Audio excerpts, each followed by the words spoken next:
देखो चैप्टर का नाम है financial statement analysis.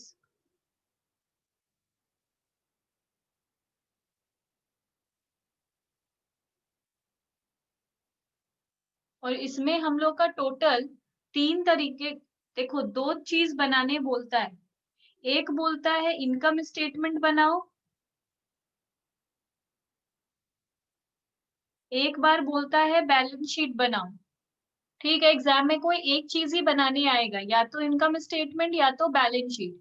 Income statement बनाने देगा तो 2 मेथड में से किसी एक मेथड से देगा।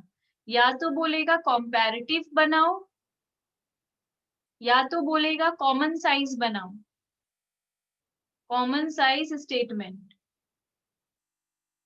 इसमें भी सेम, या तो बोलेगा कंपैरेटिव बनाओ, या तो बोलेगा कॉमन साइज स्टेटमेंट बनाओ। ठीक है, तो इसमें हम लोग का 4 तरीके का क्वेश्चन एग्जाम में आ सकता है। Comparative income statement, common size income statement, comparative balance sheet, common size balance sheet. 4 तरीके का ही क्वेश्चन आता है। इसके लिए हम लोग को अपना इनकम स्टेटमेंट का भी फॉर्मेट याद रखना है और बैलेंस शीट का भी फॉर्मेट याद रखना है। इनकम बैलेंस शीट का फॉर्मेट हम लोग शेड्यूल 3 वाले में कर चुके हैं, तो वही बैलेंस शीट का फॉर्मेट है जो शेड्यूल 3 में हम लोग किए थे। वही फॉर्मेट याद रखना है बैलेंस शीट के लिए। और इनकम स्टेटमेंट का फॉर्मेट क्या है, पहले फॉर्मेट लिख लो। इनकम स्टेटमेंट फॉर्मेट ये लर्न रखना है। जैसे बैलेंस शीट का हम लोग को लर्न रखना है, वैसे ही इनकम स्टेटमेंट का भी लर्न रखना है। तो इनकम बैलेंस शीट का जो हम फॉर्मेट दिए थे वही फॉर्मेट लर्न रखना है, और इनकम स्टेटमेंट का फॉर्मेट हम दे रहे हैं, इसको लिख लो। ये लर्न रखना है इस चैप्टर के लिए। ठीक है, मतलब जो कंपनी होता है वो वैसा पीएल नहीं बनाता है जैसा बिजनेसमैन बनाता है। ऐसा टी शेप का, इधर पर्टिकुलर्स अमाउंट, ये लोग ऐसा नहीं बनाता। यहाँ सारा टू बोल के खर्चा लिख लिया, यहाँ सारा बाई बोल के इनकम लिख लिया, आ गया नेट प्रॉफिट। ये लोग कंपनी को ऐसे बनाना अलाउड नहीं है। कंपनी का इनकम स्टेटमेंट मतलब पीएल। ये लोग अपना इनकम स्टेटमेंट कैसे बनाता है, पर्टिकुलर्स नोट अमाउंट। ठीक है, ये लोग लिखता है सबसे पहले इनकम, उसको कोलोन देता है, उसके नीचे लिखता है revenue from operation, revenue from operation. उसके बाद लिखता है अदर इनकम, उसके बाद टोटल कर देता है। उसके बाद लिखता है रोमन 2, इसमें लिखता है एक्सपेंसेस। इसमें कोलोन देके इसके अंदर टोटल 6 एक्सपेंस है, याद कर लो। 6 एक्सपेंसेस आर देयर। पहला है कॉस्ट ऑफ गुड सोल्ड,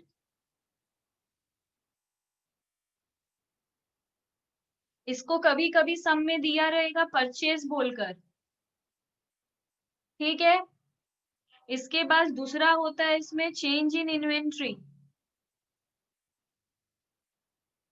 इसका थर्ड आइटम है फिनेंस कॉस्ट, फिनेंस कॉस्ट। इसका फोर्थ आइटम है डेप्रिसिएशन एंड एमोटाइजेशन। ये आपस में उल्टा पुल्टा कर सकते हैं, 6 आइटम को जैसे भी उल्टा पुल्टा कर सकते हैं।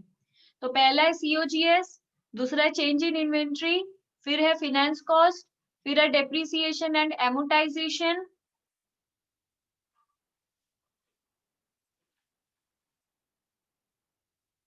इसके बाद हम लोग का और वहां 4 आइटम हुआ। फिफ्थ आइटम है हम लोग का एम्प्लॉय बेनिफिट एक्सपेंस,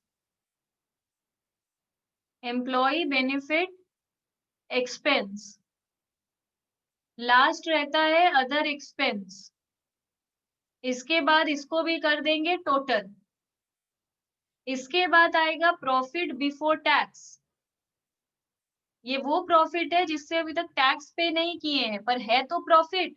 प्रॉफिट कैसे आता है? Income minus expense. इनकम क्या था? 1।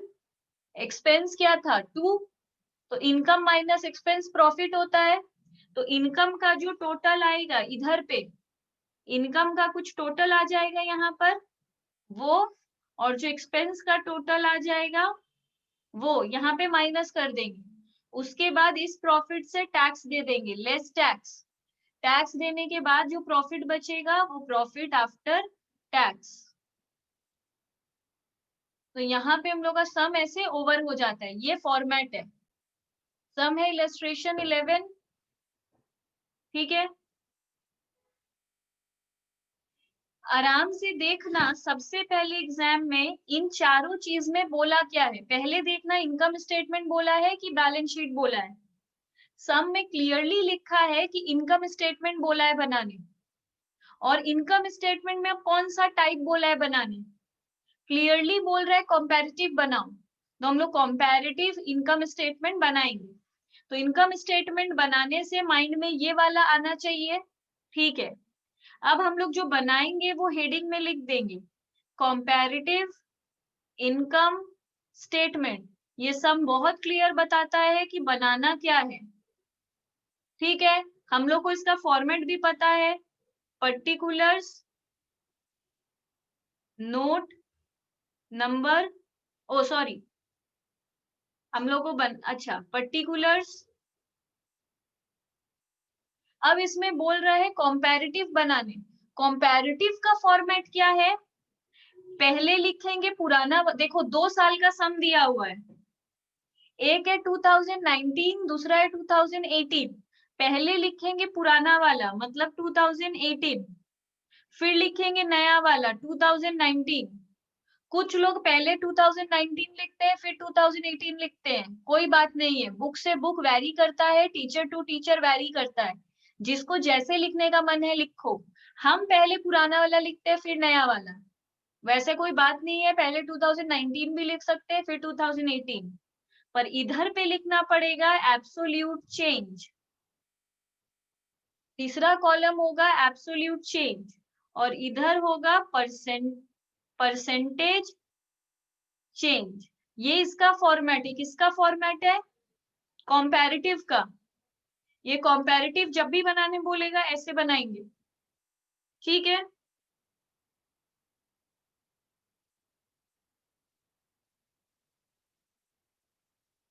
हो गया। अब ये लोग जो फॉर्मेट दिया हुआ रहता है सम में, वो डिक्टो फॉर्मेट उतार दो। देखो करेक्ट फॉर्मेट दिया हुआ है, हम लोग को फॉर्मेट तो लर्न है, क्वेश्चन पेपर देखकर समझ सकते हैं कि वो करेक्ट फॉर्मेट है या नहीं। सम में देखो एकदम करेक्ट फॉर्मेट है, पहले इनकम दिया है, फिर रेवेन्यू फ्रॉम ऑपरेशन दिया है, फिर टोटल दिया है, फिर सारा एक्सपेंस दिया है जो अभी हम तुम लोग को लिखवाएं, purchase, change in inventory, employ benefit expense, other expense, फिर टोटल एक्सपेंस, फिर प्रॉफिट बिफोर टैक्स, वैसे ही 1 - 2 लिखा है, फिर लेस टैक्स। लेस टैक्स में और इसमें नंबर नहीं देंगे, नंबर 2 तक ही देंगे, याद रखना, 3, 4, 5 में नंबर देने का जरूरत नहीं है। फिर प्रॉफिट बिफोर टैक्स, फिर लेस टैक्स, फिर प्रॉफिट आफ्टर टैक्स।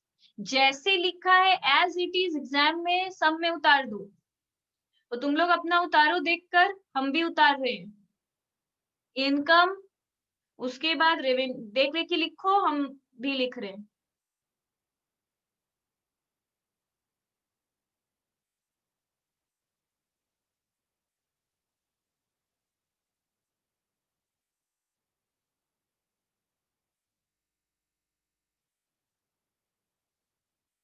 हम शॉर्ट में लिख रहे हैं, एग्जाम में पूरा लिखना, purchase of stock in trade, जो सब में लिखा है वो पूरा लिखना।